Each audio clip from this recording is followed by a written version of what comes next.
Good morning दोस्तों, welcome to my YouTube channel. UPSC ज्ञान में आपका स्वागत है। हमारी 6 क्लास की एनसीईआरटी ज्योग्राफी की कंप्लीट हो चुकी है। उसकी प्लेलिस्ट बन गई है, आप जिसने नहीं देखी है वो देख लीजिएगा। और अब हम स्टार्ट करने वाले हैं 7th क्लास की ज्योग्राफी की एनसीईआरटी। उसका फर्स्ट चैप्टर है पर्यावरण। लंबी छुट्टियों के बाद जब रवि स्कूल जा रहा था तब उसने देखा कि उसके स्कूल के निकट के खेल के मैदान में खुदाई हो रही थी। वहीं एक मैदान उसके खेलने के लिए वहाँ पर था। लोगों ने बताया वहाँ अनेक फ्लैट वाली एक बड़ी इमारत बनेगी। जब रवि को समझ आया कि मुलायम घास, गेंदे के फूल एवं तितलियां वाला विशाल मैदान अब हमेशा के लिए नष्ट हो चुका है तो उसकी आंखों से आंसू छलकने लगे। उसने यह बात अपने सहपाठियों को बताई। सुबह की सभा में प्रधानाचार्य ने भी बहुत उदासी से कहा, देखो कैसे हमारा पर्यावरण बदल रहा है। कक्षा में पहुंचकर रवि ने अपने शिक्षक से पूछा, पर्यावरण क्या है? जो कुछ भी आप अपने पास देखते हैं, शिक्षक ने बताया। रवि कहने लगा, इसका अर्थ स्कूल भवन, मेज, कक्षा में रखी कुर्सियां, यहाँ तक कि खुला मैदान, सड़क, कूड़ा करकट, मेरे दोस्त, ये सभी हमारे पर्यावरण के अंग हैं। शिक्षक ने कहा, हाँ, लेकिन ज़रा रुको, कुछ वस्तुओं का निर्माण प्रकृति ने किया है, जैसे पर्वत, नदियाँ, पेड़ में प्राणी, जबकि अन्य का निर्माण मानव ने किया है, जैसे सड़क, कार, कपड़े, किताब आदि। अब दो छात्र मिलकर कार्य कीजिए। अपने निकट बैठे सहपाठी के साथ मिलकर प्रकृति और मानव द्वारा निर्मित वस्तुओं की सूची बनाइए। ये 6 क्लास के लिए है, प्रोजेक्ट दिया हुआ है, लेकिन हमें तो सिर्फ ये जानना है कि पर्यावरण क्या है।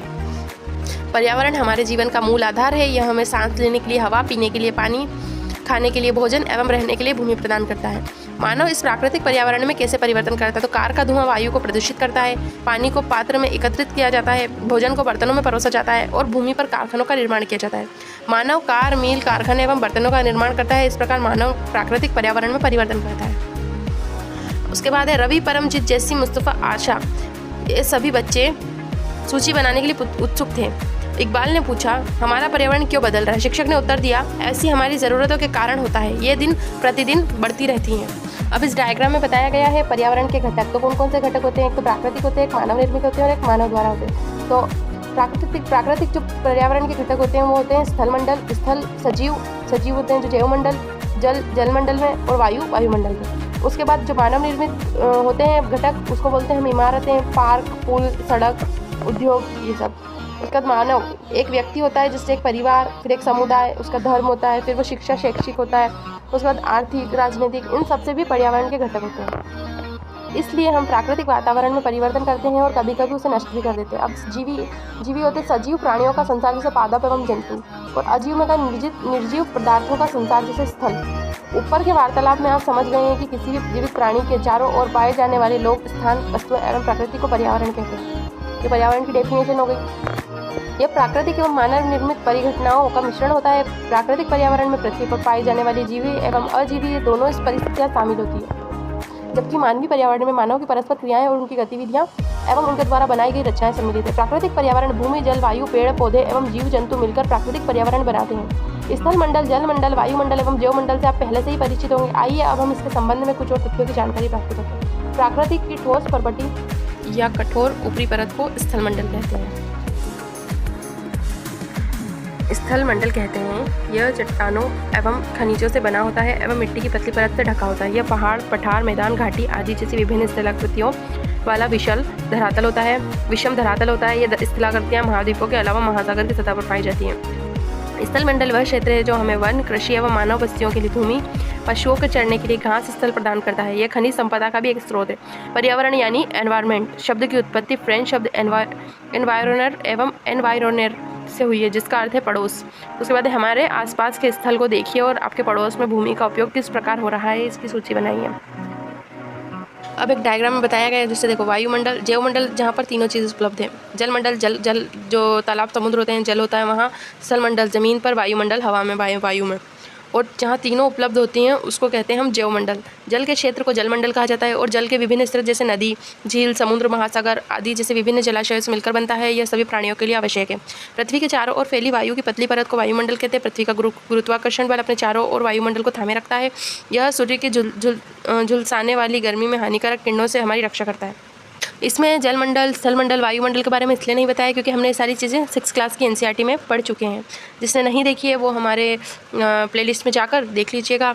हमने स्थलमंडल वाला पढ़ा था पार्ट, उसमें है सब कुछ। कई प्रकार की गैस, धूलकण एवं जलवाष्प उपस्थित होते हैं। वायुमंडल में परिवर्तन होने से मौसम एवं जलवायु में परिवर्तन होता है। पादप एवं जीव जंतु मिलकर जैवमंडल या सजीव संसार का निर्माण करते हैं। ये पृथ्वी का एवं वह संकीर्ण क्षेत्र है जहाँ स्थल जल एवं वायु मिलकर जीवन को संभव बनाते हैं। उसके बाद एक क्वेश्चन आता है कि पारितंत्र क्या है। तो पारितंत्र वह तंत्र जिसमें समस्त जीवधारी आपस में एक दूसरे के साथ तथा पर्यावरण के उन भौतिक एवं रासायनिक कार्यों के साथ परस्पर क्रिया करते हैं जिसमें वे निवास करते हैं, वे सब ऊर्जा एवं पदार्थ का स्थानांतर द्वारा समृद्ध है। अब उसके बाद आपको क्वेश्चन से पारितंत्र क्या है, तो आपको इसका आंसर लिखने की कोशिश करना है, जो कि मैंने अभी बता दिया आपको। एक कहानी के माध्यम से हमें बताया गया है कि पारितंत्र क्या है। तो रवि की कक्षा के एक एनसीसी कैंप में जेसी ने आश्चर्य से कहा, कितनी मूसलाधार वर्षा हो रही है जिसमें मुझे अपना केरल याद आ गया। तुम सबको आकर देखना चाहिए कि हरे भरे खेतों में, नारियल के बागानों में लगातार बारिश होती रहती है। तभी जैसलमेर में रहने वाले हीरा ने आश्चर्य से कहा, हमारे यहाँ वर्षा होती ही नहीं, हमें तो दूर दूर तक केवल कीकर एवं रेत ही नजर आती है, लेकिन वहाँ ऊँट भी तो मिलते हैं। तो अब इसमें आपको क्या ध्यान रखना है कि कहाँ ज़्यादा मूसलाधार वर्षा हो रही है और कहाँ वर्षा ही नहीं हो रही है, ये चीज़ हमें इसमें इम्पोर्टेंट है। अब हीरा ने कहा, ऊँट तो मिलेंगे ही, जब तुम हमारे रेगिस्तान आओगे तो तुम्हें सांप, छिपकली एवं अनेक कीट भी देखने को मिले। रवि हैरत से पड़ गया, हैरत में पड़ गया। विभिन्न स्थानों पर पाए जाने वाले जीव जंतु, वनस्पति एवं लोगों के रहन सहन के तरीके इतने भिन्न क्यों हैं? इन सब क्या सभी का एक दूसरे के साथ संबंध है? बिल्कुल, बहुत संबंध है, शिक्षक ने कहा। सभी पेड़ पौधे, जीव जंतु, मानव अपने आसपास के पर्यावरण पर आश्रित होते हैं, प्रायः वे एक दूसरे पर आश्रित होते हैं। जीवधारियों को आपसी एवं अपने पर्यावरण के बीच संबंध ही पारितंत्र का निर्माण करता है। अधिक वर्षा वाले वन, घास स्थल, रेगिस्तान, पर्वत, झील, नदी, महासागर एवं छोटे से ताल का भी एक पारितंत्र हो सकता है। उसके बाद हम पढ़ते हैं मानवीय पर्यावरण। अब उसके बाद एक फैक्ट्स बताया गया है कि प्रत्येक वर्ष 5 जून को विश्व पर्यावरण दिवस मनाया जाता है। तो ये 6 क्लास के अभी जो हम प्रिपरेशन कर रहे हैं उन सबको तो पता ही होगा विश्व पर्यावरण दिवस कब मनाया जाता है। ये तो 6 क्लास वाले बच्चों के लिए है, और जिसको नहीं पता है उन्हें भी पता चल जाएगा। उसके बाद वस्तु विनिमय पद्धति। यह वस्तुओं की अदला बदली का व्यापार है जिसमें धन का प्रयोग नहीं होता। पहले जब वस्तु विनिमय प्रणाली ही चलती थी, मतलब अपन कुछ चीज़ हम जैसे कुछ सेल करते या परचेस करते थे तो उसमें हमें पैसा देना या लेना नहीं पड़ता था, उसके बदले हम कोई और सामान ले सकते थे। अब है मानवीय पर्यावरण। मानव अपने पर्यावरण के साथ पारस्परिक क्रिया करता है और अपनी आवश्यकता के अनुसार परिवर्तन करता है। प्रारंभिक मानव ने स्वयं को प्रकृति के अनुरूप बना लिया, उनका जीवन सरल था और वह आसपास की प्रकृति एवं उनकी आवश्यकता पूरी हो जाती थी। समय के साथ कई प्रकार की आवश्यकताएं बढ़ी। मानव ने पर्यावरण के उपयोग एवं उनके परिवर्तन के लिए कई तरीके सीख लिए। फसलें उगाना, पशु को पालना, स्थायी जीवन जीना, पहिए का आविष्कार, आवश्यकता से अधिक अन्न उपजाना, वस्तु विनिमय पद्धति का विकास हुआ, व्यापार आरंभ हुआ एवं वाणिज्य का विकास हुआ। औद्योगिक क्रांति से बड़े पैमाने पर उत्पादन प्रारंभ हो गया। परिवहन तेज गति से प्रारंभ हुआ। सूचना क्रांति ने पूरे विश्व में संचार सहज और द्रुत हो गया। क्या आप जानते हैं कि आप गर्मी में रसीला तरबूज और सर्दी में भुनी हुई मूंगफली खाना क्यों पसंद करते हैं? प्राकृतिक एवं मानवीय पर्यावरण के बीच सही संतुलन होना आवश्यक है। मानव को पर्यावरण के साथ समरसता से रहने एवं उसका उपयोग सीखना चाहिए। अब उसके बाद आपको एक यहाँ पर दिया हुआ है प्रोजेक्ट, वो तो आप चाहो तो पढ़ लेना, नहीं तो इतना कोई इंपॉर्टेंट नहीं है। अब ये कुछ क्वेश्चन है जो आप करने की कोशिश करिएगा, जो कि अभी मैंने आपको सारे आंसर बताए हैं। बहुत ज़्यादा इजी क्वेश्चन है। जैसे पारितंत्र, तो पारितंत्र मैंने आपको भी बताया।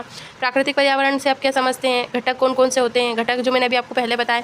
मानव निर्मित पर्यावरण के कुछ 4 उदाहरण बताने हैं, तो वो भी हमने अभी बताया आपको, उसमें से बता दीजिएगा। स्थलमंडल भी हमने अभी बताया। जीवी पर्यावरण के घटक वो भी बताए हमने। उसके बाद जैवमंडल क्या है, ये सब आपको सारे क्वेश्चंस बहुत ज़्यादा इजी हैं, तो आप करने की कोशिश करिएगा। अगर फिर भी किसी को नहीं आता है तो कमेंट बॉक्स में कमेंट कर दीजिएगा, और अगर आंसर आपको सभी आते हैं तो भी आप कमेंट बॉक्स में कमेंट करके बता दीजिएगा। मिलते हैं नेक्स्ट चैप्टर में, तब तक के लिए पढ़ते रहिए, ध्यान रखें। अगर वीडियो अच्छा लगा हो तो लाइक करें, सब्सक्राइब करें, अपने दोस्तों को शेयर करें, और जिसने टेलीग्राम ज्वाइन नहीं किया है वो भी कर लीजिएगा। और 6 क्लास की हमारी NCERT कंप्लीट हो चुकी है, पॉलिटी की, ज्योग्राफी की।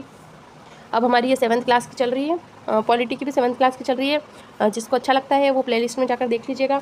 मिलते हैं नेक्स्ट चैप्टर में, तब तक के लिए बाय।